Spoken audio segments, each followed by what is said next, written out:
Okay, so I want to talk about iPadOS in this video because, you know, the other week at WWDC, this was one of the biggest developer conferences Apple has had in a while. It was one of those things where they went over 2 hours in length, but it just felt like it just flew right by because there was so much stuff that they were trying to cram into it and talk about it. So many new things, particularly for the developer crowd that was there as far as how they're going to improve their apps going forward, but also some really cool stuff for us to preview as consumers about what's coming in the latest update to iOS, tvOS, etc. And this was kind of a game-changing year for the iPad. If there's ever a moment where we look back and see where was the transition where the iPad really hit its stride, I think we can pinpoint back to this WWDC 2019.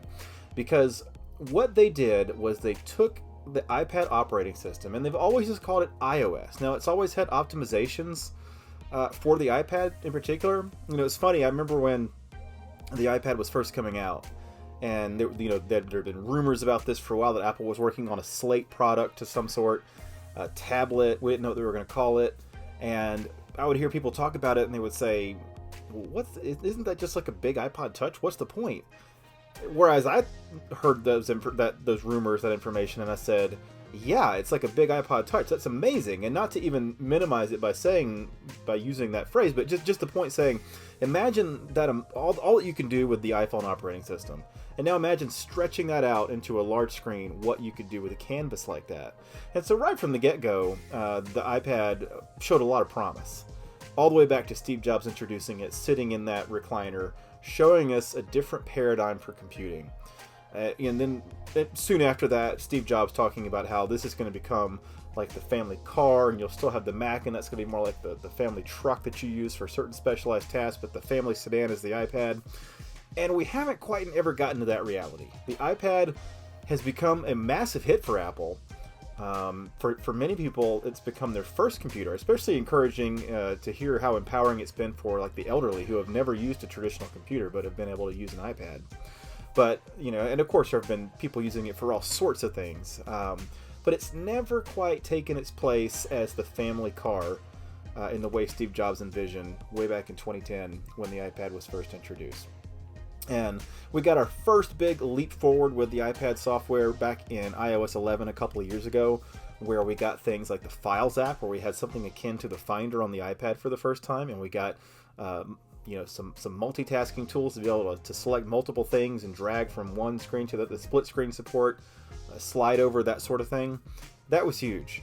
But this is the bigger year than that, and the reason why is because Apple has now said, instead of just calling this operating system iOS and saying, hey, you can make your app for iPhone, iPad, it's all iOS, we're actually going to recognize that there is something special about the iPad, something that makes it significant and different from the iPhone, and we're going to call it iPadOS. And in one sense, there's a marketing angle to this, where this is just a way of further differentiating the iPad in people's minds and that sort of thing.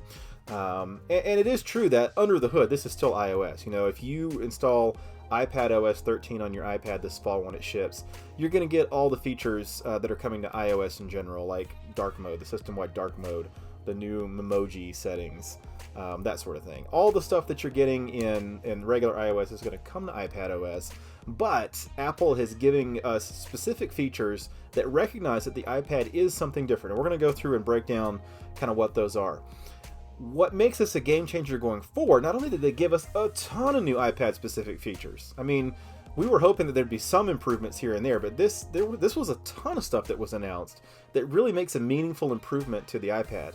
I've talked about in the past how I love the iPad. It is by far the most compelling computing device Apple makes to me, and I've been a Mac user for almost 20 years, as far as like a regular user and owner of one, and of course I use them in school and that sort of thing going back to the 80s. But there's something that is uniquely compelling about the iPad, and it really is the fact that you're sitting there in direct interaction with the screen because it's multi-touch and that large surface. It's it really sucks you in. It's very engaging and compelling. But now that iPadOS is its own thing, Apple's going to have something to say about it every year at WWDC. They always use that time to talk about new enhancements to iOS and macOS and watchOS and tvOS, and now we're getting iPadOS, and so we're going to get some iPad optimizations and some new iPad-specific features going forward every year at this point. And again, just the mindset shift that Apple recognizes that this is something different is a huge deal. So let's go ahead and talk through some of the new things that really make this special. And I've got my iPhone here with the list, because if I tried to do it all from memory, I'd forget something, and I hate it when I do that. So we're going to go through and talk about these things. I'm just going to go in the order that Apple has them on their Apple Newsroom page. So first of all, a new home screen. They re-optimized the home screen, whereas before it really kind of did look like a big iPhone. The way that the apps were spaced out, it really wasn't optimized as well as it could be for that large screen. And so now in iPadOS, when you install it this fall, you're going to see that the iPad icons are tighter together, meaning you can put more on the screen. But that also adds for something new that they've added in, which is that, previously if you want to get over to the widgets, the Today view, you're on your main home screen, you swipe to the right, you're moving your finger to the right, and it's bringing the screen that's to the left over, and you get to see all the widgets, and you can do this on the iPhone as well. Well, of course, on the iPad, we have a much bigger screen to work with, and so Apple said, wouldn't it be great if we could make it so that those widgets always stayed on the main screen alongside all of your app icons? And so now you can do that. You don't have to, but you can actually do that as one of the options and pin that widgets view to the main iPad screen, and I think that's tremendous. I'm going to do that and keep it on there all the time. And of course, I honestly never gave a whole lot of thought and attention to what widgets were in there. And so now, because it's front and center, really get an opportunity to go through and really be specific and choosy and customize what I want to have on there. So that is really awesome. Okay, so more stuff with split view and slide over. So we've had for a couple of years this split view where you can have a couple of apps side by side, and you can be in Safari, for example, and you can swipe up slowly on the dock, grab the notes icon and drag it over to the right side of the screen, and it will actually become a separate window, and you can drag it so that you have like notes in the right third of the screen, or make it so that Safari and notes are half and half side by side, or slide it over so that Safari is the small one and notes is bigger. So that really added a whole bunch of extra feature dimension to what you could do with the iPad, because you could really actually multitask. And you could maybe have the Files app on the side, and you could actually, select multiple files and drag them over from one window into another, so you could attach files to Mail really easily that way. Really kind of neat stuff like that. I did a little video the other day showing that even right now, you can take the Twitter app and another app like Mail, and you can select text and just drag it on top of the tweet icon, and it opens it up as a new tweet. So really neat stuff, really opens the door for a lot of stuff. Well, Apple took it to the next level in iPadOS coming out this fall, because now you'll be able to actually have, essentially, it seems kind of crude to say it this way, but multi-window support. So let's say you're in Notes, you can actually bring up a note, and you can drag a note from the list in the side over and make it its own window. So you have a note that you're working on and maybe a note that you're referencing. Or let's say you're in Safari.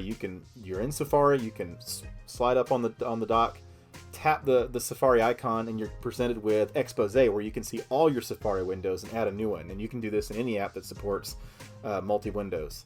And again, this is something that developers can bake into their apps and make available, and it really, again, opens up a lot of possibilities, because up until now we've always experienced an iPad app as a single window full screen experience. And so now we can have multiple windows, and the multiple windows don't work like windows on a Mac do, where they're sitting on top of the desktop and you can resize them at any corner and that sort of thing. No, it works like split view on an iPad, which makes a whole lot more sense for the multi-touch environment that the iPad is. So again, you can have it in third view and half, and you can kind of customize it that way and have multiple pairings of windows, that sort of thing. So really cool, and it's going to open up a lot of doors.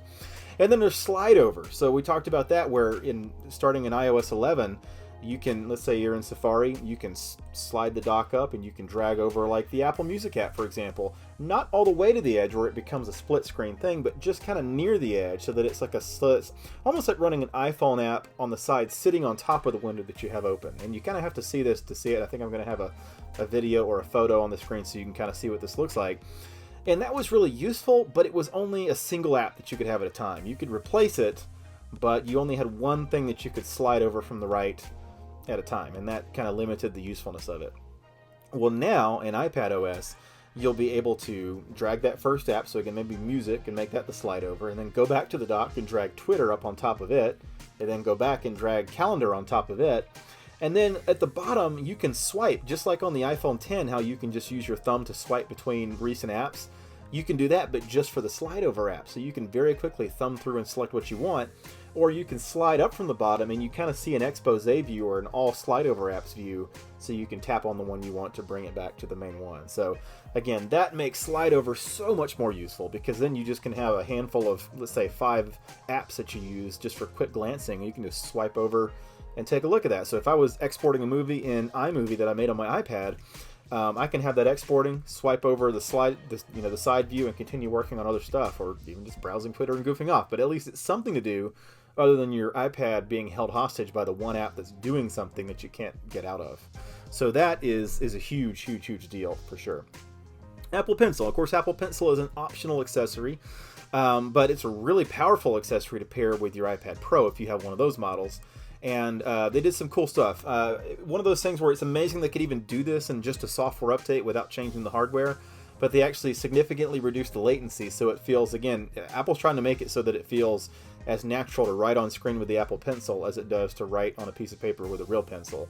And I don't think they've hit that 100% yet, but it was already pretty darn close, and now it's even closer with iPadOS, where it'll feel even that much more natural.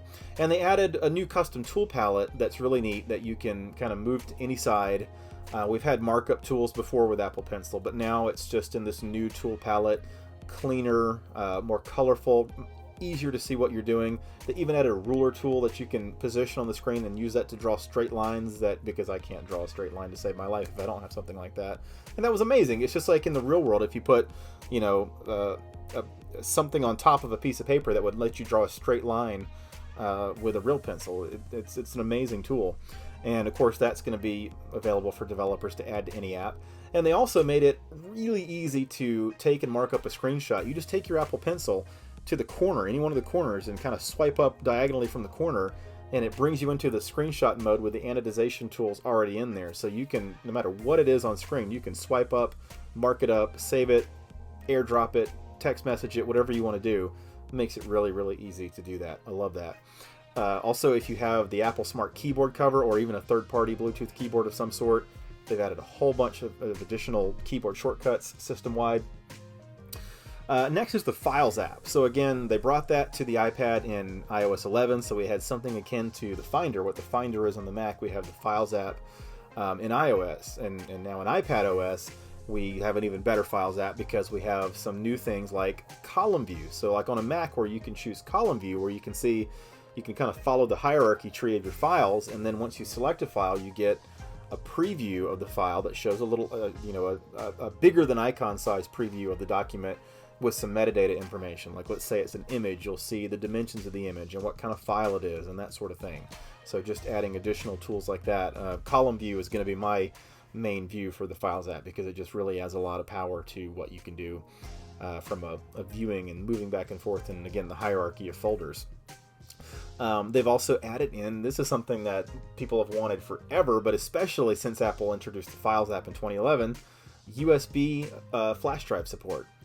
And I know that sounds like a no-brainer. You're like, why did it take Apple so long? Well, Apple really wanted to come up with a way to support the experience of plugging in a flash drive without the sort of security problems that come with something that runs at the kernel level of the operating system. And so they have engineered it in a way that it runs in user space, but it's still seamless to connect to flash drive. It works like you would expect it to. You can move stuff off of it into the main Files app or into online storage like iCloud, OneDrive, Dropbox, that sort of thing. And you don't have to eject it. You'll just be able to disconnect, just unplug it once you're done with your file copies. Amazing. And that takes a lot, because we're so used to, ejecting a flash drive without it corrupting the drive, that sort of thing. Nope, you just unplug it, and you can connect it right to the iPad's USB-C port, or if you have a USB-C to USB-A adapter, you can plug that in instead. And additionally, they also added the ability to connect to an SMB or Samba file share in the Files app, which is great for people that work in a Windows networking environment where they have those SMB file shares. You'll be able to connect to that right in the Files app. And so, again, one of the things I've long said is that I love the iPad. I definitely want to use the iPad for everything, but in the past there's been a lot of things about using an iPad that feel like, running in waist deep water compared to what it's like using on a Mac, where I can just run and be seamless and I know how to do everything really efficiently. And so now they've started knocking down a lot of those barriers in iOS 11, and now in iPadOS they're obliterating even more of them and just giving you less excuses to go to a Mac or a PC. You can do a whole bunch of these things right on your iPad in iPadOS, which I love. Okay, this is another huge one. They're bringing desktop browsing to Safari. And what I mean by that is that this was a thing about the fact that the iPad kind of fell in this weird valley between the iPhone and the Mac, where you had a large screen size where you had the screen real estate to really show off a full-size web page. But websites were kind of confused about how to handle it. They didn't know whether to treat it like an iPhone because they saw it as coming from iOS, or more like a desktop. And so you either got a full desktop website that oftentimes didn't work properly, or you got the mobile optimized view that was designed for a mobile screen that looked terrible on a large iPad screen. And so Apple has totally re-engineered how this works in Safari and iPadOS, where now you'll be able to get the full real desktop website, but Apple's still done some things under the hood to actually optimize it for the iPad screen. So it will make using the web, especially when you're using web apps, like they use the example of like Google Drive, Google Docs, that kind of thing, for example, the full YouTube experience. So as I'm a YouTube creator and I'm making a YouTube video and uploading it, I'll be able to go in and actually do all the stuff that I would have to normally go to a Mac to do. I can actually do through the browser on the iPad instead. So that is absolutely huge. They also added in a download manager. So just like you have a file download manager in Safari for Mac, you can have one in the iPadOS as well. So when you download a file, you can see the progress bar and you can navigate away and it's still downloading away, and then you can tap on it to open it in the Files app and decide what you want to do with it. That's absolutely amazing. And the Files app, I should have said this in the Files app section, but I thought about this because I downloaded a zip file recently, and iPadOS will support the ability to actually open and uncompress that zip file, where before it couldn't really handle that. So that's going to be a nice thing to have when iPadOS ships this fall for sure. Text editing. So one of the things that's tricky about the iPad is, on a Mac you have the menu bar and you have the file and edit menus. And so, you probably know, if you're a Mac user, that you can select text with the mouse and then on your keyboard hit Command-C to copy.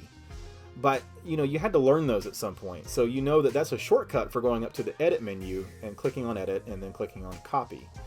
And there is no menu bar on the Mac, or on the iPad rather. So it is a more abstract experience using shortcut things like that. That's why one of my favorite things that they did from a shortcut standpoint is with the keyboard. If you have the smart keyboard with your iPad, you can hold down the Command key, and if you hold it down for a second, it'll pop over a list of keyboard shortcuts relevant to whichever app you're in. That is an amazing help because, you don't have a menu bar. And again, they've had some difficulties where it's difficult to know what the most natural way to, just with multi-touch, do things like cut, copy, and paste. And so they have some examples on the website showing what this looks like, and I think I've got a video that I'll be able to put on top of this one. But, you'll be able to select text, and you'll be able to do like a pinch in, almost like you're pulling it off the page to cut it, and then you tap where you want it to go and you swipe out, and it actually pastes it right in there. So these are things that are probably going to feel a little unnatural at first, but once you go through the experience of doing it, will come in actually really handy. And then you can actually you can use a 3-finger tool to undo. So you can just do a 3-finger swipe, and it will actually undo. And so they made a joke about you don't have to pick up the iPad and shake it, because whether you know it or not, in iOS you can actually shake the device and it'll pop up a little dialog giving you the option to undo, which is dangerous enough with an iPhone, but imagine picking up an iPad and shaking it like an Etch-a-Sketch. That's not a good user experience for the most part. So this will kind of save you from having to do that. And there was a whole bunch of additional things. Custom fonts. Font makers will be able to put their fonts for sale in the App Store so that you can install them that way, and that gives you legal cover to make sure that you're using the font legally, and it also gives you an actual approved method for getting additional fonts onto an iPad without going to something crazy like a configuration profile or something that most users don't have the ability or interest in having to do. And this just scratches the surface. There's, of course, once everyone starts getting iPadOS, once it ships later, you're going to see write-ups with all the, probably 200 plus tiny feature changes and that sort of thing. And of course, like I said, it gets all the other enhancements coming to iOS 13 later this year as well. So this is a huge year for iPad. It is going to, again, like I said, in the past it's been like running in waist deep water not wastewater, but running in waist deep water to use the iPad for a lot of productivity things compared to using a Mac where it's like gliding over ice. But again, they're making it so they're draining the pool. So maybe it's gone from waist deep to knee deep water, but that makes me a whole lot more productive on the most compelling productivity device and fun device that Apple makes. So I'm extremely excited about iPadOS. I'd love to hear from you if you have a favorite feature that's coming to iPadOS, or something that you're like, oh, thank you, because this is something I've wanted forever. This is gonna change how I use the iPad. Drop me a comment below. I'd love to see what you have to say. I love interacting with people in the comment section. Go ahead and hit the subscribe button so you know when I have a new video out, and I'll see you next time. This has been John Sherrod for your Apple Update.